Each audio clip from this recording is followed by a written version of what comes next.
Oh my God, that's hilarious. Okay, all right. How are we doing? Are we still at the hell yeah? All right, all right. Are we ready for our next comedian? Say hell yeah. All right, your next comedian coming to the stage is a fucking producer all the way at the coast. If you take a vacation to the coast, you'll probably find him doing a show over there. I want you to give it up for Drew Wilson-McGrath!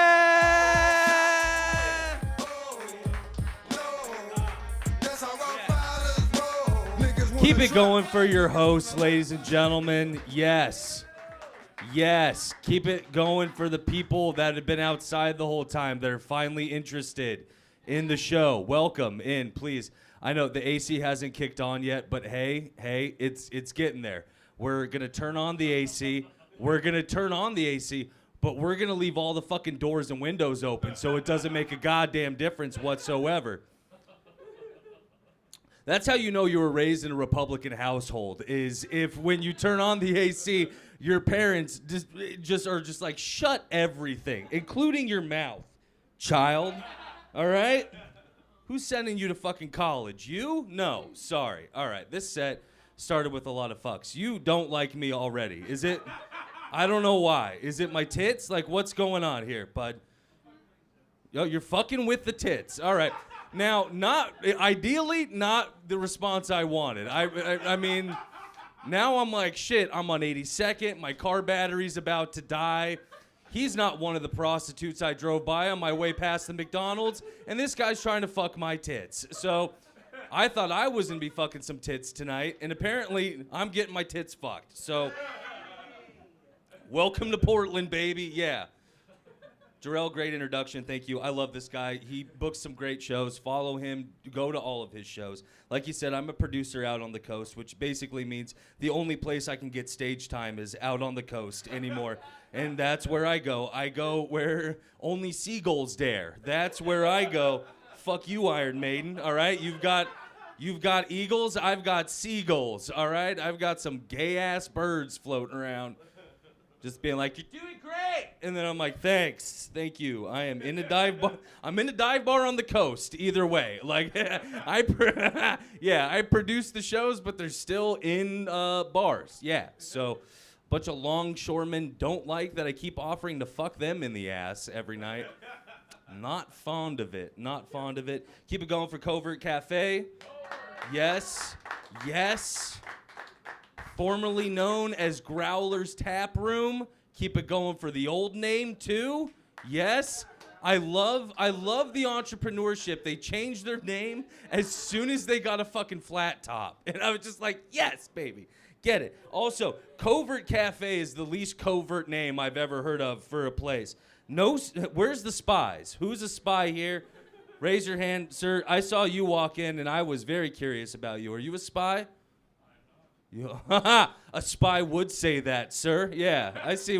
I am not. But I do have a lot of money from my grandmother in the provinces of the foothills of England. By the way, I'm not doing any planned material until you guys force me to. So when you stop liking it, stop clapping, stop having joy on your faces whatsoever, this is going to be a wild fucking night.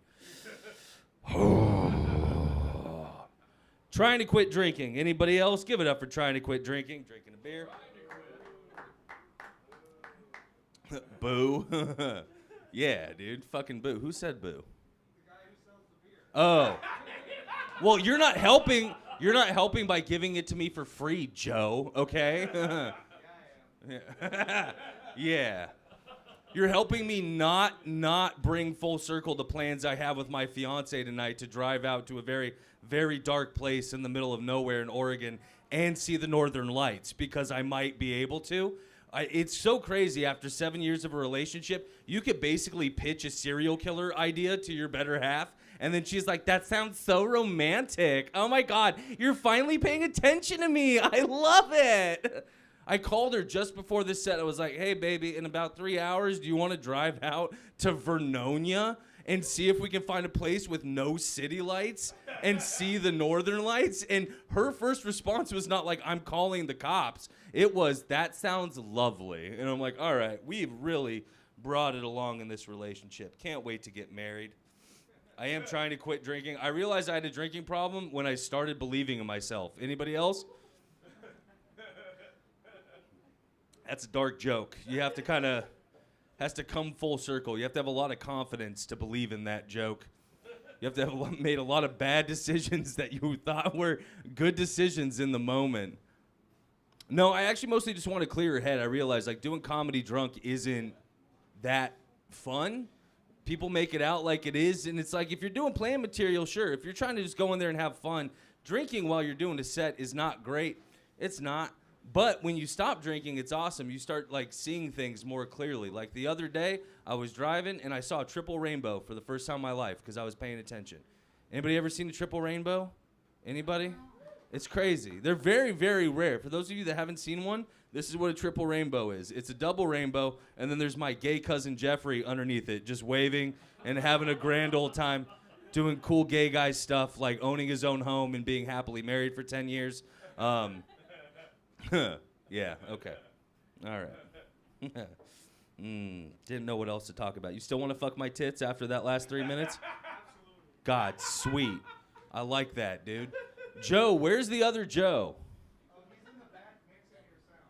He's in the back mixing my... You guys have a back now? God damn, you're moving up, dude. Shit. To the east side, quite literally. Yeah, all right. That's a joke from the 70s that nobody should understand. It was a great show. Jarrell's family was black, if you guys don't know that, so he knows exactly... I can make a Sanford and Sons joke right now, and it would go over really well with one person in the fucking room. That's it. I'm surprised the Joes haven't cannibalized one another at this point to just become one Joe that rules not just the bar, but also the sound and also the sweet, sweet hip-hop beats. You guys feel that air conditioning? My nipples do. Jesus Christ. Yeah. Oh, boy. They're getting primed for the sucking for you, Daddy. Goddamn. Yeah, dude. I'm like your prize cow. Call me Bertha. What's up, Daddy? How you doing? Yeah. This is what riffing is all about. Yeah, you guys are so polite for sticking around. Please stick around for the next comic, too. She's fantastic. Oh, dear God. This is such a great time of year. Like, I knew coming in to this show today that there weren't going to be like a ton of people in the audience. And it's not Jarrell's fault. It's not any of the comics' fault. It's that this is like the first real nice day on the weekend that we've had where everybody in this state goes off and just does fuck all for the day. They all go to a lake. They all go to a hiking trail. They don't give a shit. They're like, we're going outdoors and we're getting sunburned. That's what we're going to do right now. And I wonder if that same mentality applies to serial killers sometimes, you know? Like, do they have really nice weather and go, I'm going on a walkabout, you know? All right, okay. They're very prevalent. I didn't know. I have another, I need to work on how being a stand-up comic and starting off as an open micer is a lot like how I imagine you start off as a serial killer too, right? Like, and that is very much it goes, you have to be a comic to understand it. But like, you go to your first open mic and you're kind of like, I'm not sure I should be here thinking these thoughts I'm thinking right now. I don't know if this is appropriate at all. And then you do it for the first time and you're kind of like, I'm pretty fucking good at this. If I'm being honest with you, I might make a thing. I could be famous one day, you know? If I keep doing this, I could be fucking famous. And then you go to your second open mic, or in this case, the second time you try to kill somebody, you bomb entirely. You know what I mean? Like, you miss the mark, you pick the wrong neighborhood, they cry for help, somebody hears it, you're done, you know? And you can't really keep going. And then you hit your third open mic and it's really good again. And you're like, ooh, the cops didn't get me that time. Luck of the draw, baby. Luck of the draw. God, I'm going to make a great John Wayne Gacy joke one day out of that bit. I don't know how I'm getting there, but God damn it, we're going to get there. All right. So far, I think this has been a tepid beginning to my set. What do you guys think? 2 thumbs up. He's sucking on me later. So that guy, you're forced to be nice. The gal sitting next to you that keeps staring at you like, will he suck him? I am concerned. There's been some warning signs. I've opened your laptop when you've been in the shower, and I have found the sucking happening. Do you think I'm doing okay? I mean, dude, You're not a straight guy watching porn if you're not looking at a dick bigger than yours pounding some pussy. You know what I mean? You're really not. And I'm sorry, women in the room, that I just said pounding some pussy. That pussy is not just something that you pound. It is something that you worship. It is something that definitely doesn't smell good right now, but neither do I. So, no holds barred, not judging anybody. I have a fiance. Cry for her. Pray for her. This is how I wake up in the morning, if I'm being honest. I wake up in the morning, I'm like, don't you think it'd be great to be a serial killer and a comic? And she's like, you haven't even had coffee yet. What's wrong with you? I'm getting married in October. Clap for me if you're happy about that. Thank you. I appreciate it. I'm getting married in October.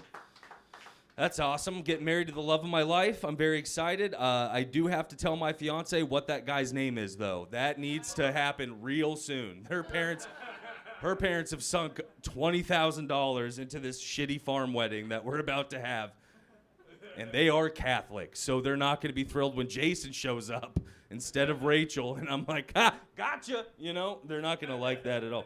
I am getting married. I'm very excited to get married. I'm trying to change some things about myself before I get married so that she is marrying the person that she wants to marry, right? Like that's the whole thing of the drinking. I'm trying to eat less, mostly because I want my tits to be smaller than hers. Sorry. I'm very sorry. I want to be less of a flotation device and more of a life raft for her and the rest of her life. You know what I mean? That's what I want to be for her, that beautiful woman. We have a new tradition now that we're getting married, which I'm not super fond of, which is every month we have dinner with my in-laws. Yeah. Every fucking month we have dinner with them.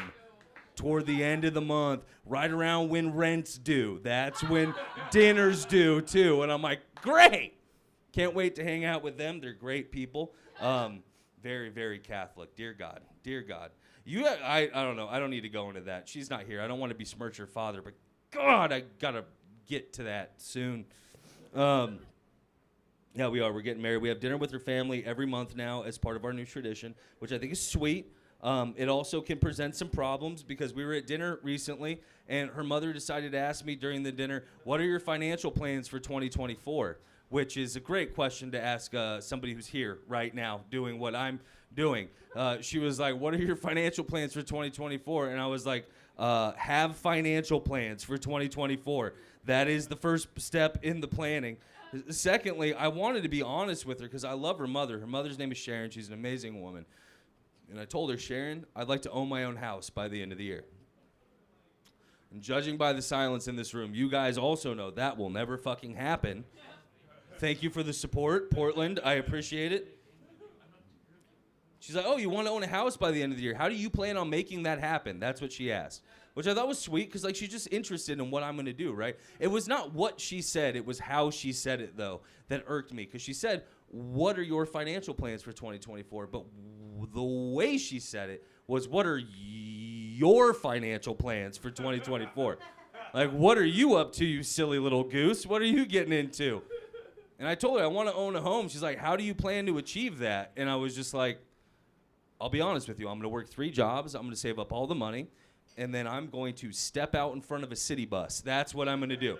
Take one big step right in front of that city bus. Let it take just the foot, not the whole leg. The leg's already diabetic. I'm not going to need the foot. You know what I mean? So just let the city bus take that, bilk them for hundreds of thousands, if not millions of dollars.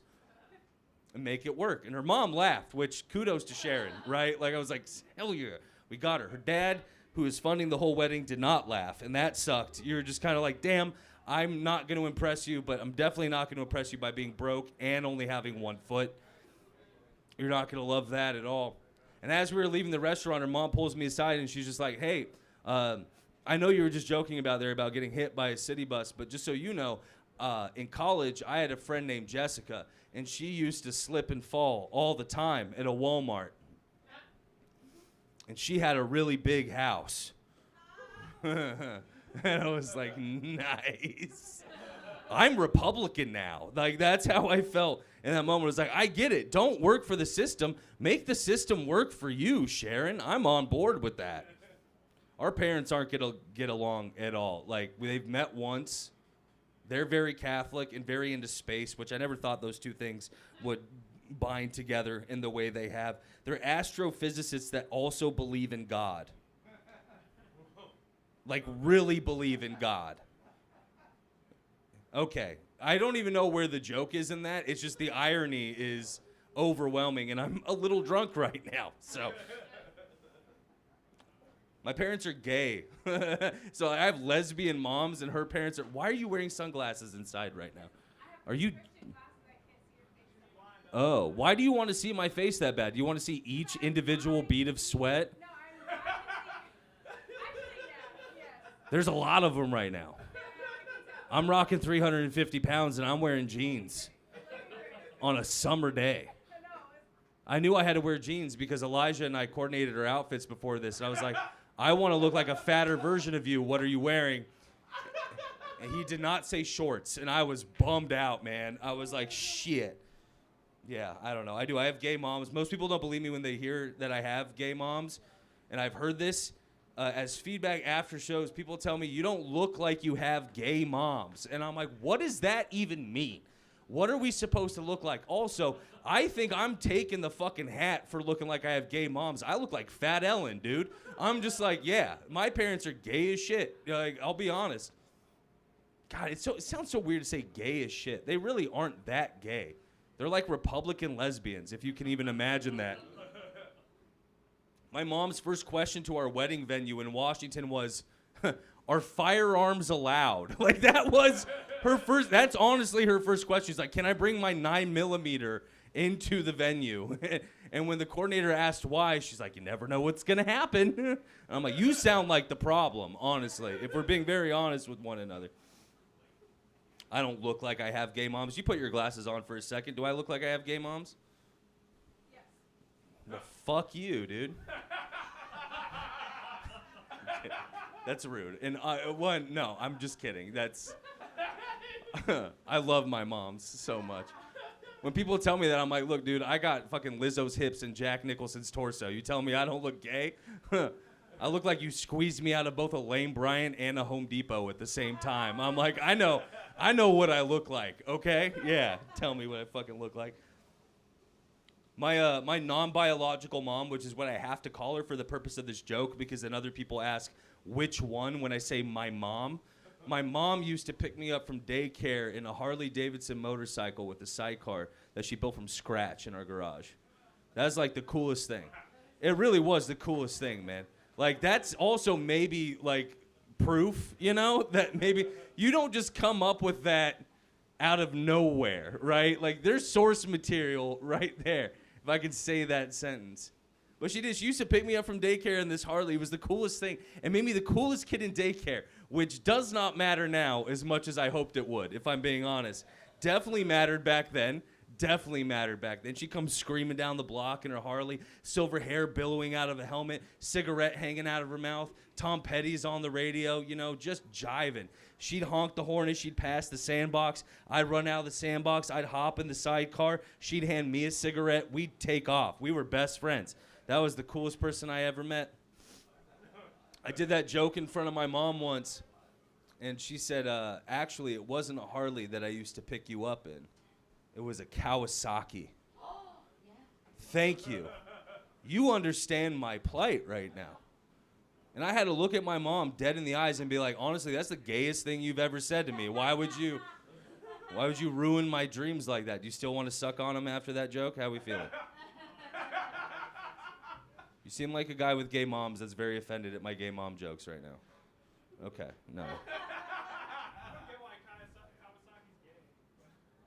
It's not gay, it's just anti-American. You know what I mean? Really.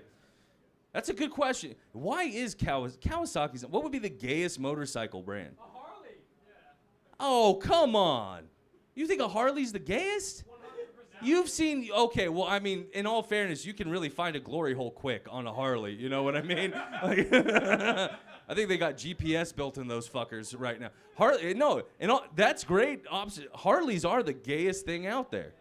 As far as bikes, other than like a Wayfarer or something, you know what I mean? Has like a little ice chest in the back for your Chihuahua when it dies. You're like, I need to find the right river to cremate my Chihuahua in. Where am I gonna find it? I'm just gonna put it in this ice box for now and just fucking glide through the future, baby. God damn. Sweet. I guess it does. Yeah, if you were to go to like Southern Oregon and be like, what's the gayest bike that's ever existed? They'd be like, goddamn Honda or Kawasaki. And then in Portland, if you ask, they're like, Harleys are great. And you're like, yeah, no, they make a good point. They make a great point. Jarrell, how much time do I have left? I said I wasn't going to do 30. Yeah, you're at 20. I'm at 20? Are you guys enjoying yourself so far? Thank you. Are you enjoying yourself so far? It's been a little rocky, hasn't it? No? Oh, wow. Okay. You're so much nicer than my parents. I like you. We're going to hang out afterward. Joe, has it been rocky? Joe, stop making money and pay attention to me. What the fuck are you doing? It's been good? You've enjoyed yourself? I've earned my $25 and a hand job from you in the bathroom after the show? It's in my rider, Joe, okay? Like, ooh, thank you. Okay, keep it going for Joe. Offering, yeah. Who needs to pick up one of the prostitutes outside of McDonald's that wants a McChicken when I have Joe who will do it for free without a McChicken? You know what I mean?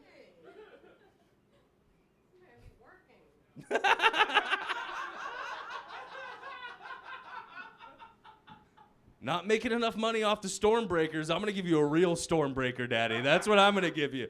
I'm going to give you a Sunbreaker. I'm going to give you heat rash on your cock after this. She's loving it, dude. I don't know what's wrong with you, but no, I'm kidding. You guys have been great so far. Gosh, I want to end on like a good joke, but I don't know if I have any, if I'm being honest with you. It's a moment of pure honesty right there. You've been doing this shit for 4 years, and you're like, I don't know if this is worth it anymore. Oh, my God. Boy, my cock is too small to get heat rash, contrary. It takes heat for my penis to crawl out of its igloo and just expose itself to the harbor seals and be like, I'm going to get you, you know? Like, wow, I went too deep for the David Attenborough jokes on that one. All right. I don't know. Do you guys like animals and shit? What do you want me to talk about? This could go either way. I could either do a joke that I've done before that I know works, which will make you laugh, but you'd be like, he's bored of it, we're bored of it already. Or somebody could throw out a topic and I could just try to have fun with you for the next 3 minutes. Huh? The joke that works? You're an open micer, aren't you? You want to hear what it is and steal it from me. Yeah, don't lie to me. I saw you walk in here with your nice hat and your jacket still on. What the fuck? Do you have antifreeze inside of your veins? What are you doing right now, dude? Do you guys want to hear the joke that works? Oh, God. See, now it's not going to work. You know what I mean? Like, I set it up real good, and I was just kind of like, this joke. I close on this joke on the coast all the time, and they go, and then they go get drunk at a bar, and they beat somebody up afterward. It has nothing to do with my joke, but just generally how people are in Oregon. I don't know, animals are cool. They're all going to be dead soon because of global warming. Clap for global warming. Damn it. You know, the cool thing about global warming is that it's an automatic wet t-shirt contest for me. So you should be thrilled. Like, dude, thank you. No, I will say that you have helped there be a thread line throughout this entire set of us fucking. And, like, I should be fucking you for making this even remotely successful. I don't know. Are you a chubby chaser? I'm not a skinny chaser. I don't like skateboards with money, bro. I like fat people that are sad, all right? They're more likely to put out. Yeah. We can get you fat real quick. Go to the McDonald's with me, you know? Bro, I'll pump McChickens into your veins right now. I won't give a shit at all. Intravenous McChickens. That's what we're about in the winter here, man. I don't give a shit. Any vegan's like, yeah, stuff me with mayo, baby. I don't know. Global warming is scary, though. Like, it is. And it's worrisome on days like this, right? Like, normally it's not like 85, 88 in early May in Oregon. We're not used to that. And it happens in spurts, but it doesn't happen like this. And that's when everybody's like, oh, it's such a nice day, but you forget why it's such a nice day. And here's the thing, is like, I believe global warming, I believe climate change is real. I also just don't give a shit at this point, really. I want it to happen faster. Anybody else with me on that? No, nobody else has ADHD and hates anticipation of what's gonna happen. I just want to speed that shit up. I also looked at my bank account the other day. I realized that I will never afford a vacation to anywhere tropical. How about we just bring Fiji to me? How does that sound? Let's flood the shit out of this bitch, turn my low-income apartment into a timeshare. That sounds awesome. Daddy needs to make money. And the thing that I hate most about yeah, there you go. Thank you. Your parents own a timeshare, and you're like, yeah, fuck yeah, dude. We're going to Worldmark.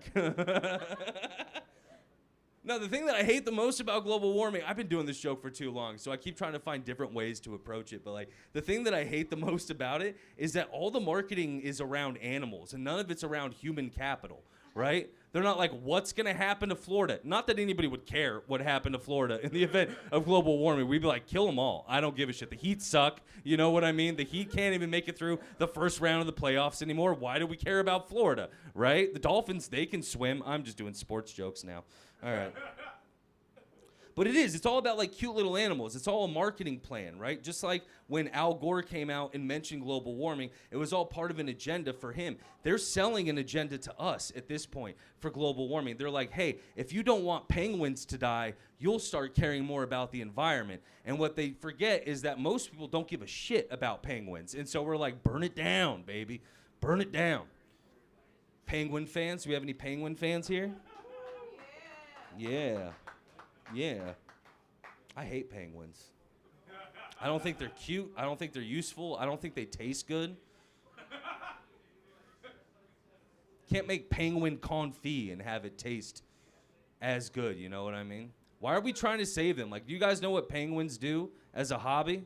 They slide down an ice chute into an orca's mouth every morning for breakfast, and I'm like, why am I responsible for saving the Kurt Cobain of the animal kingdom? Why is that my job?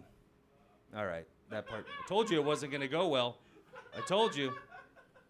This is the best joke I've ever written, and it's not going to go well. Penguins and turtles. Everybody loves a turtle. Anybody hate turtles in this room?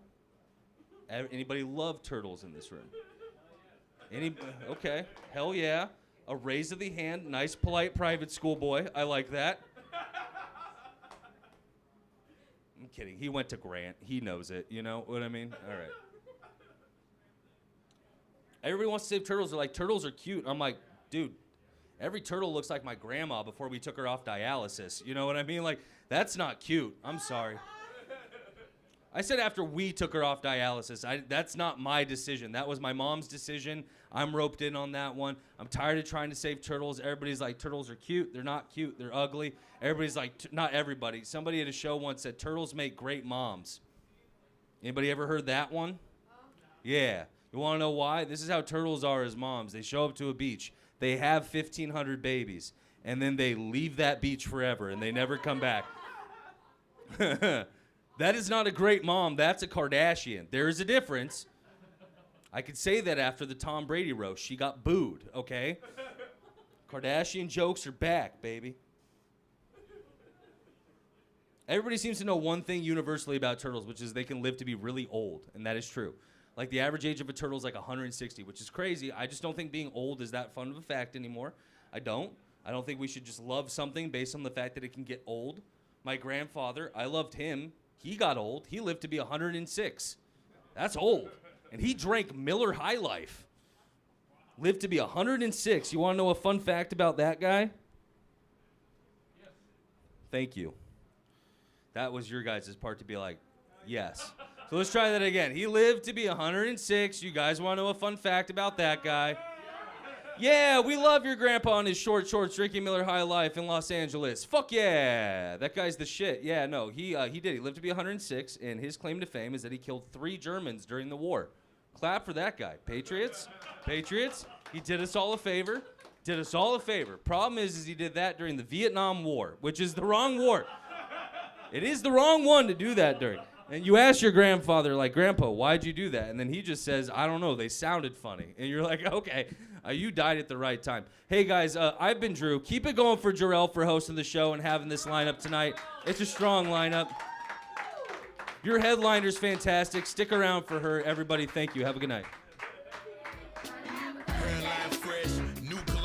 Drew Wilson-McGrath, y'all, let him hear it. Fucking yes. Oh, hell no. Yes. My dude's about to get his tick sucked in the back. Okay, I'm just saying, like, he's ready. He's ready, okay?